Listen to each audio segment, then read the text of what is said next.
When the UN was founded in 1945, most of Africa had no voice.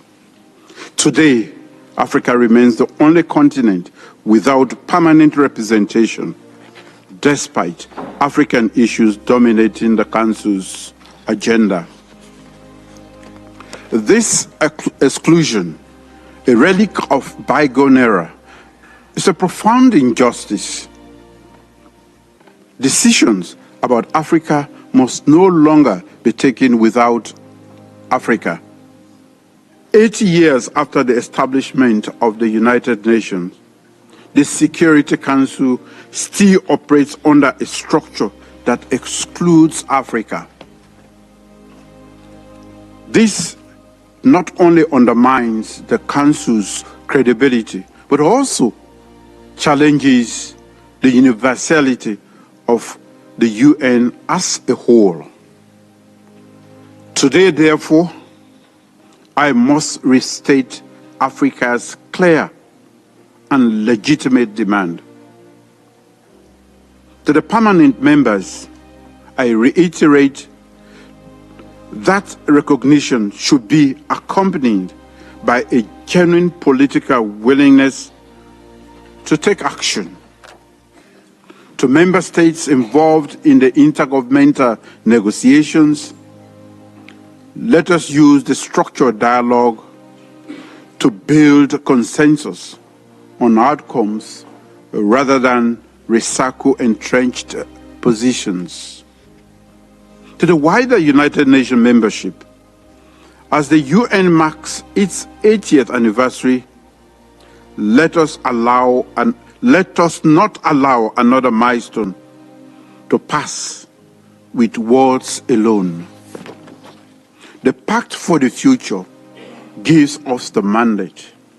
The Africa reform model adopted by C10, rooted in Eswatini and SAT common African position, provides the blueprint for reform. The momentum is here. The time for action is now. Africa will continue to engage constructively. Let there be no doubt. Our demand is legitimate, non-negotiable, and just. Equal representation for Africa is not only an African imperative, it is a global necessity. It is essential for the credibility, effectiveness, and legitimacy of the United Nations in this century.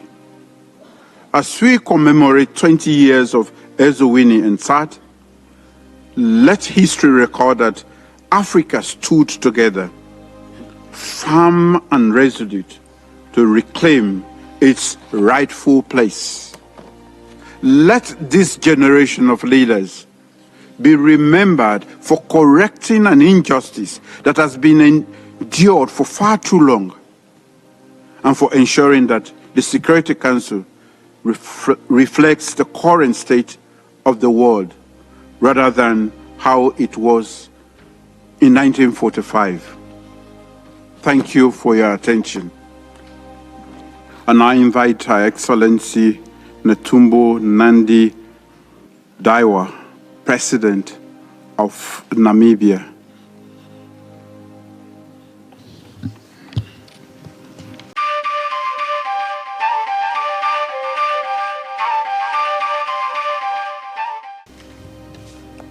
Thank you, Your Excellency Julius Maad Bio, President of the Republic of Sierra Leone and Coordinator of the African Union Committee of 10, Heads of State and Government on the United Nations Security Council reform, Your Excellency Joao Manuel Lourenço, President of the Republic of Angola and Chairperson of the African Union, Chairperson of the African Union, Your Excellencies, Heads of States, ladies and gentlemen.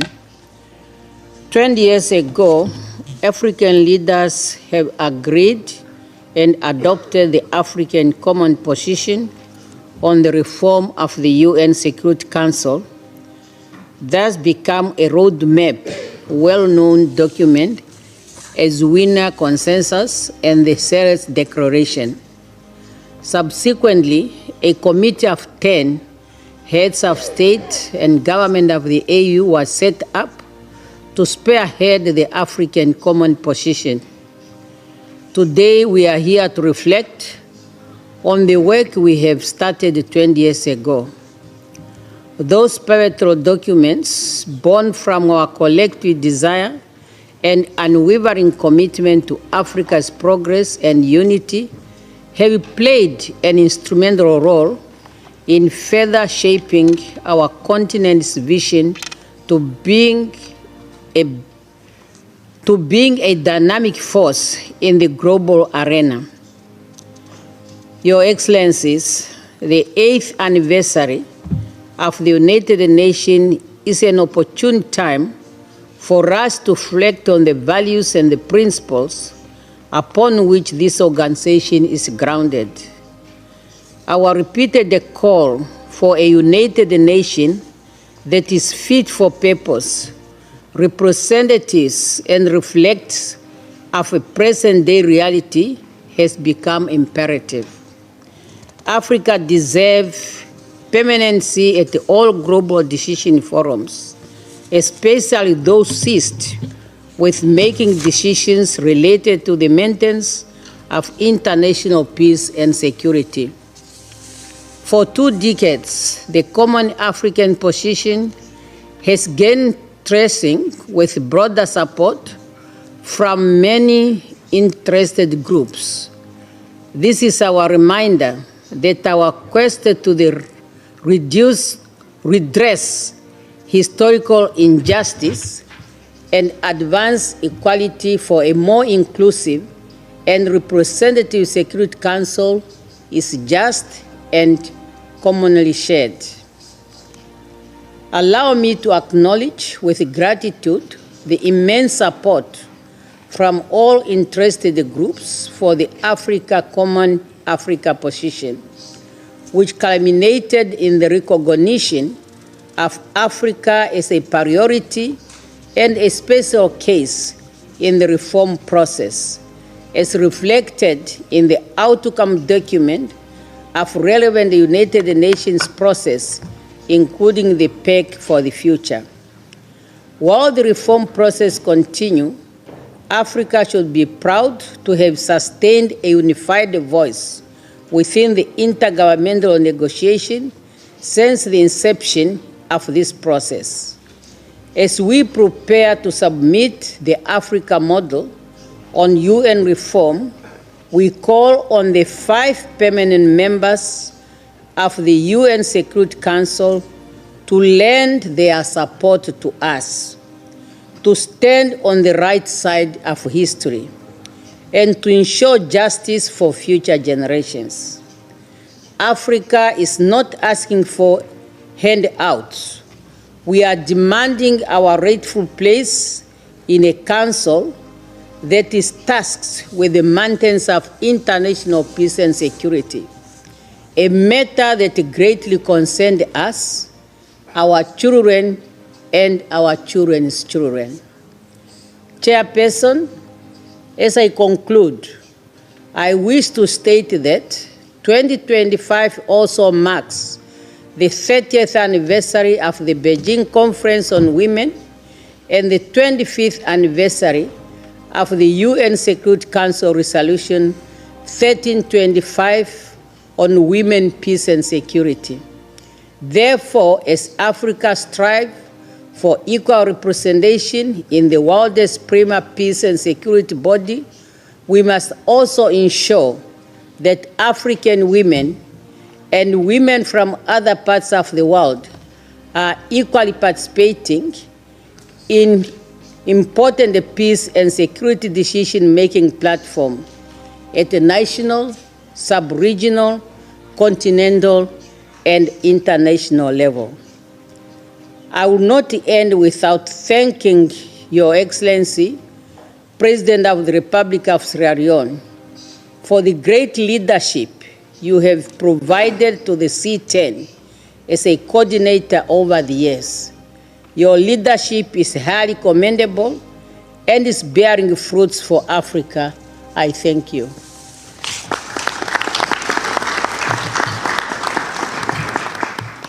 I thank my dear sister. We now go to the Vice President of Equatorial Guinea. You have the floor, please.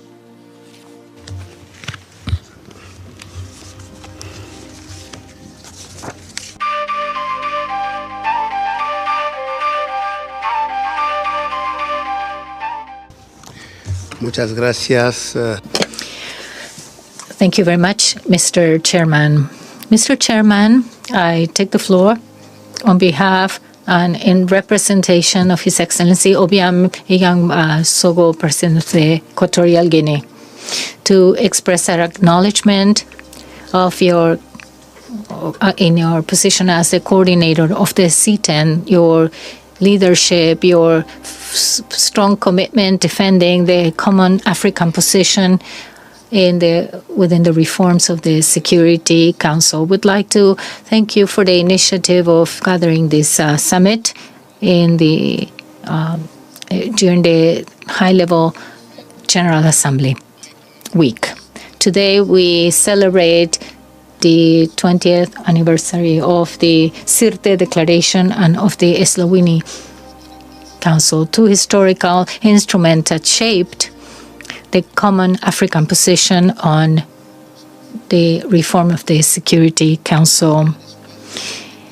After 2 decades, it shows strongly the soundness of our unity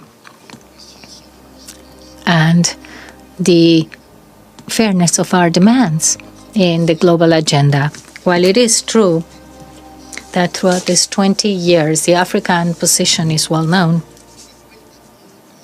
it has greater and greater support.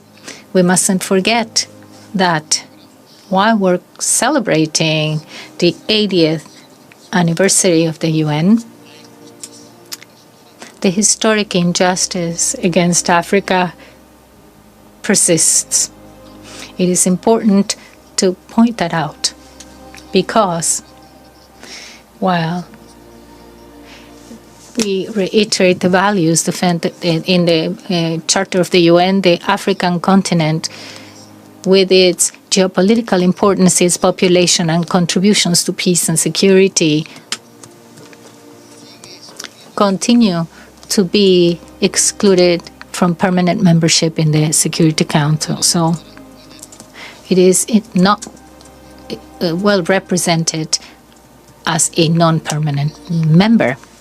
This undermines the legitimacy and credibility and efficiency of the UN. Mr. Chairman, the 80th anniversary of the UN is a critical crossroad to promote the international commitment in view of the Compact for the Future, which says that Africa must be recognized as a special case and as a priority in the process of the reform of the Security Council. It is essential for us to now present and defend the AU model on the reforms of the Council while we have intergovernmental negotiations.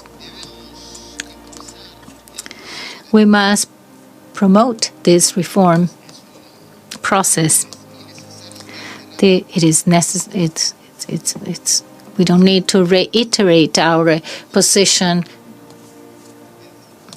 The future of the UN depends on its capacity to transform and respond to current reality. A Security Council that continues to exclude the African continent cannot speak with moral authority in today's world.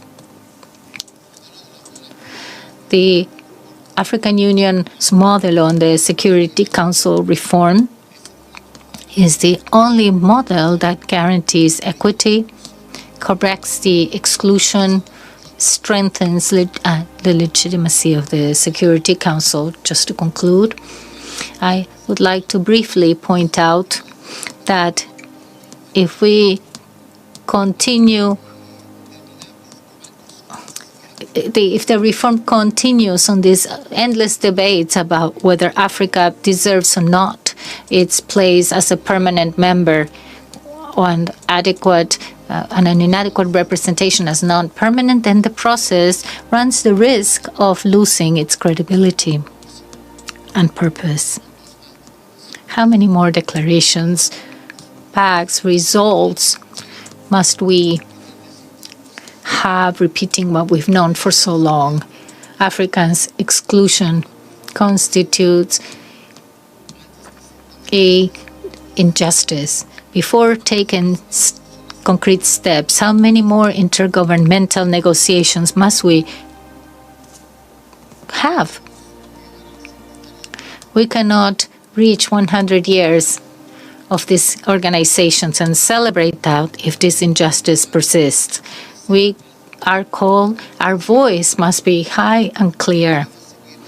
We cannot continue to accept to have these perpetual debates that end up in just no tangible recognition. Thank you very much. I thank the Vice President for his intervention. I now give the floor to the Vice President of Uganda. You have the floor, please.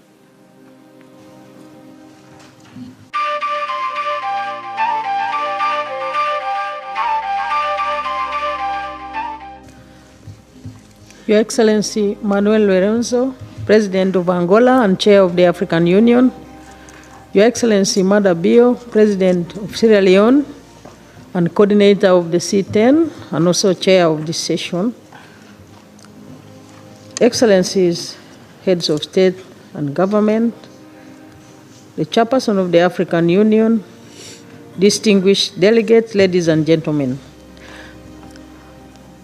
I thank Your Excellency Dr. Julius Maada Bio, President of the Republic of Sierra Leone, for convening this 7th summit of the Committee of 10 African Union Heads of State and Government on the reform of the United Nations Security Council at this important time when we mark the 80th anniversary of the United Nations.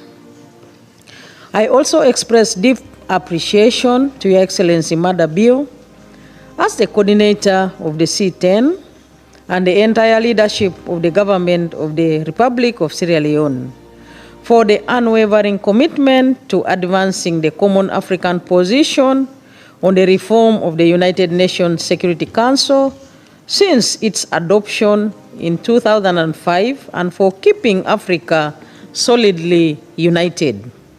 There is no doubt that the C10 has made significant progress in promoting, advocating, and canvassing for the support of the common African position through diplomatic engagements with several relevant stakeholders and interest groups within the intergovernmental negotiation frameworks and other multilateral levels. Uganda remains committed to the mandate given to us by the African Union to promote, advocate, and canvass for support of the common African position on the reform of the United Nations Security Council as stipulated in a Swahili consensus and a SATE declaration. We now need to move the process forward to achieve tangible results. Excellencies, in this regard, I express satisfaction with the African Union model on the reform of the UN Security Council as it aligns with the Eswatini Consensus and SATE Declaration.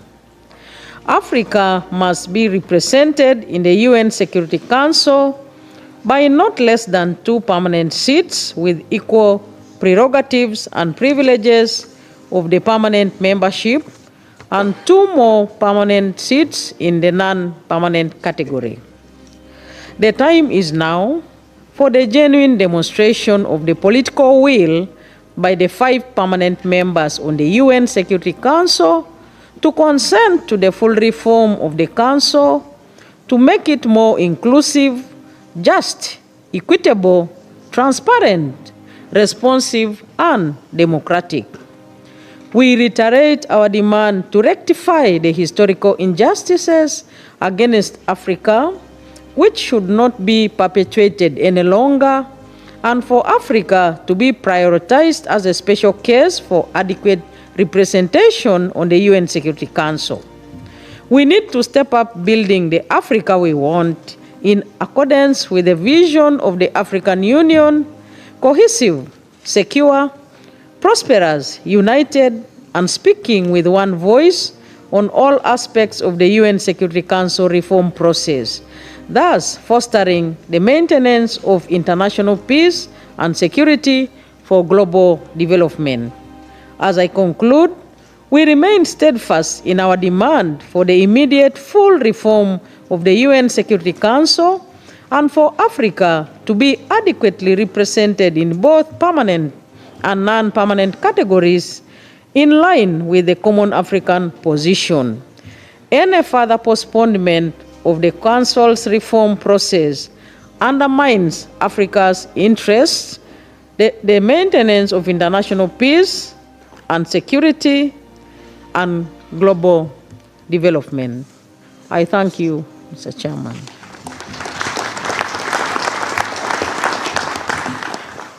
I thank the Vice President for her intervention and now invite the Foreign Minister of Algeria. You have the floor, please.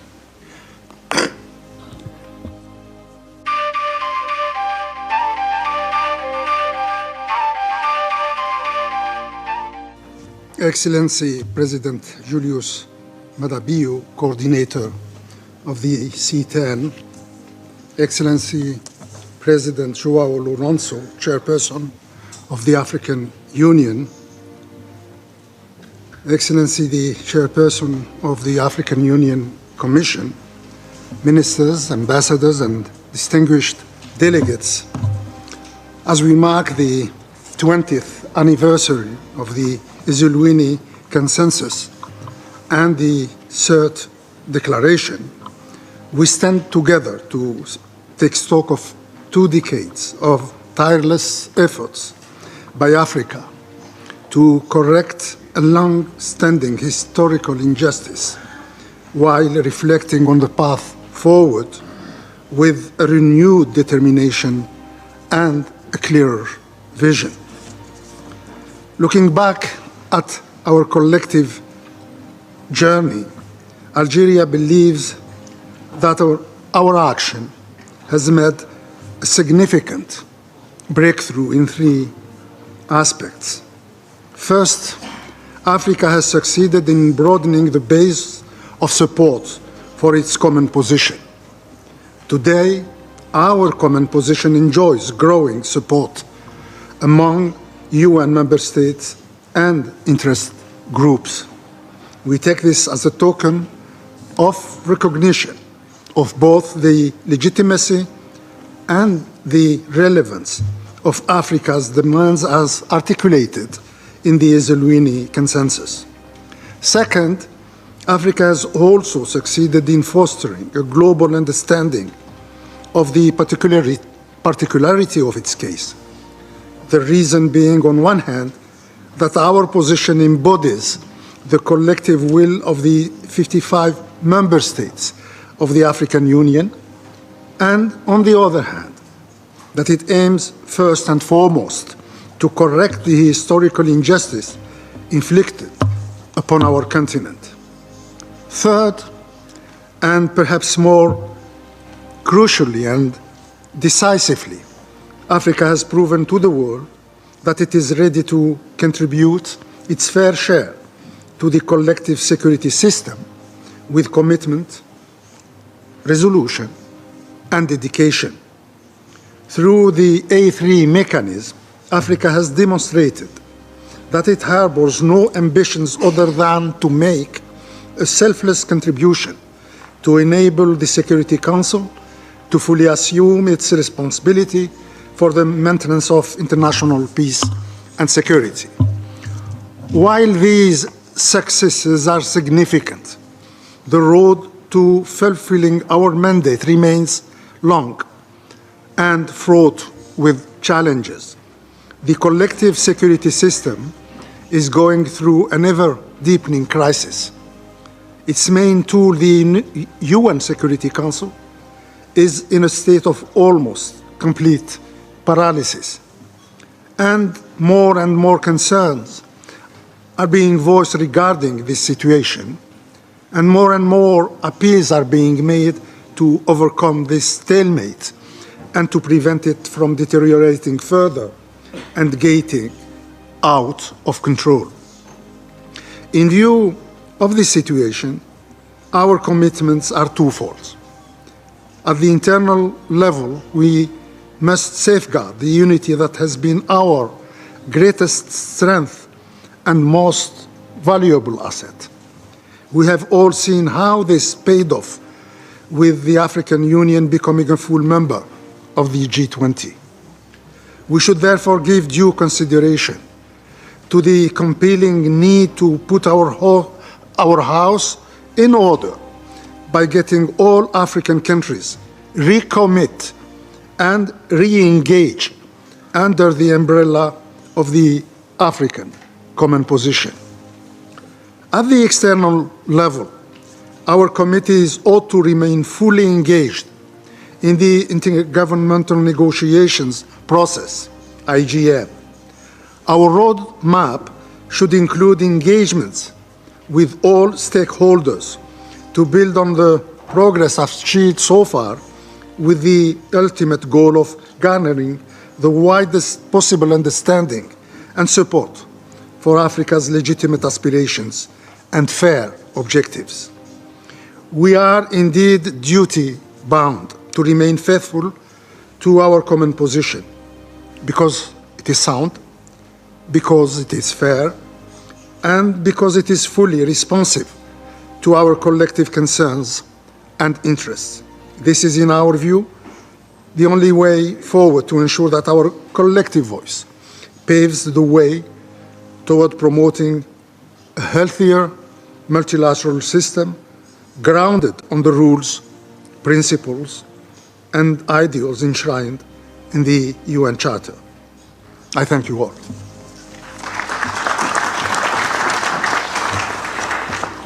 I thank the Honorable Foreign Minister for his intervention.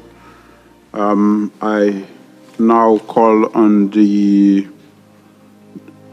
Honorable Foreign Minister of Congo to take the floor. You have the floor, please.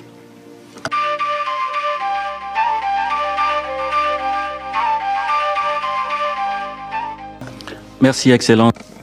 Thank you, Your Excellency, President of the Republic of Sierra Leone, Your Excellency Lorenzo, President of the Republic of Angola and current chair of the African Union, the chairperson of the Commission, ladies and gentlemen, dear friends, I'm speaking on behalf of His Excellency President Denis Sassou Nguesso, who mandated me to represent him here.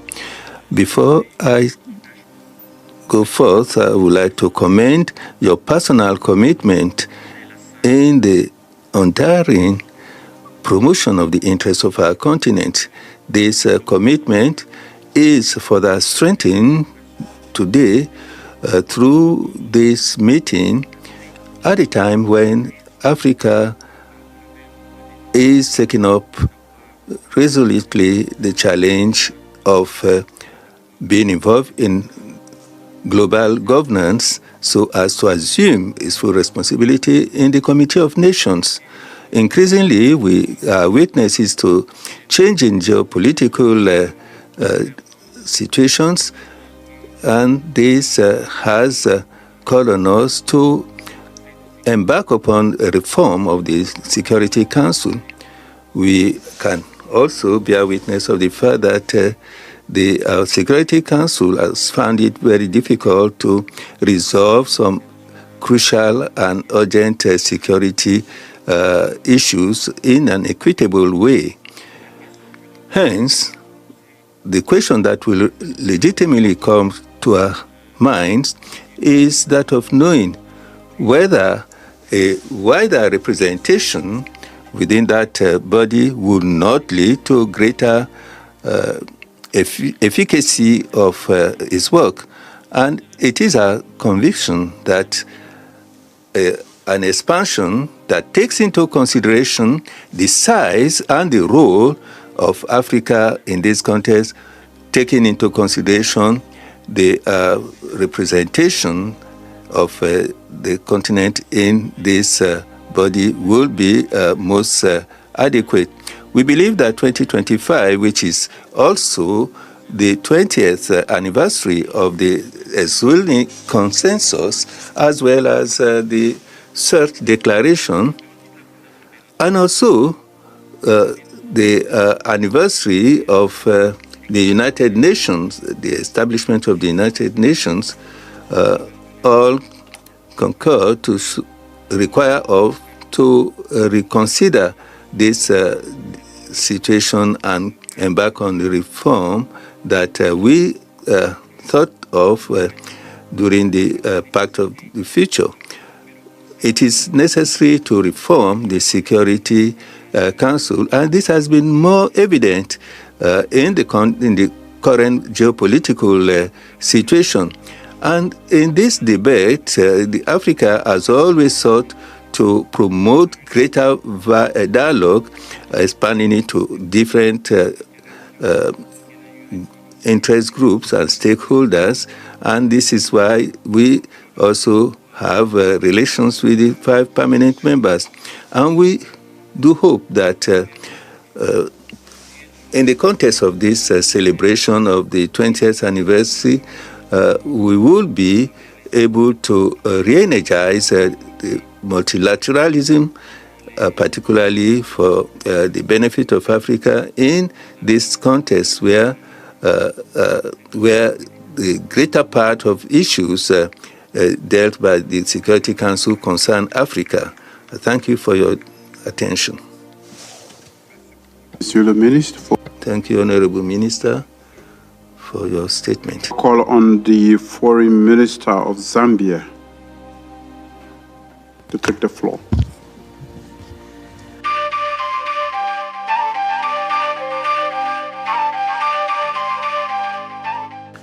Thank you very much, Your Excellency Julius Maada Bio, President of the Republic of Sierra Leone and Coordinator of the AU Committee of 10. Your Excellency João Manuel Gonçalves Lourenço, President of the Republic of Angola and Chairperson of the African Union. Your Excellency Mahmoud Ali Yusuf, Chairperson of the African Union Commission, Your Excellencies, Heads of State and Government, Honorable Ministers, distinguished ladies and gentlemen, I wish to thank you for giving me the opportunity to contribute to this very important discussion on behalf of President Hakainde Hichilema, President of the Republic of Zambia, who has mandated me to deliver this statement on his behalf. Allow me at the outset to join delegations that have spoken before me to thank the coordinator of the C10 for convening this important engagement to commemorate 2 landmark milestones in the ongoing pursuit of equitable and effective reform of the United Nations Security Council, the Eswelni Consensus and the CERT Declaration. These historic instruments stand as a testament to Africa's unwavering commitment to global peace, security, and the principles of justice and fairness within the international system. Your Excellencies, the Eswelni Consensus and the CERT Declaration adopted by the African Union in 2005 embody the collective African voice demanding meaningful reform of the Security Council. These instruments underscore the continent's firm stance on expanding both permanent and non-permanent membership to better reflect the geopolitical realities of the 21st century and to ensure Africa's rightful representation and influence in matters of international peace and security. The committee's tireless efforts to build consensus among all UN member states reflects Africa's dedication to constructive dialogue, inclusivity, and multilateralism. We reiterate our commitment to a transparent, accountable, and representative Security Council which can effectively address the complex security challenges facing our world today. Your Excellencies, while we acknowledge the slow pace of the intergovernmental negotiation process, we must also recognize that the geopolitical dynamics surrounding the Security Council reform remain complex. Yet we cannot afford to be complacent. The time has come for us to reinvigorate our strategy, particularly how we engage with our P5 counterparts and the other influential stakeholders. To this end, allow me to highlight 3 key approaches as recently affirmed at the 13th C10 Ministerial meeting held in Lusaka in June this year. 1. Enhancing high-level political engagements. We must scale up direct dialogue at the highest political levels with our counterparts, the permanent members of the Security Council and other strategic actors. Our engagements should translate into tangible political support for the common African position. 2. Leveraging multilateral platforms.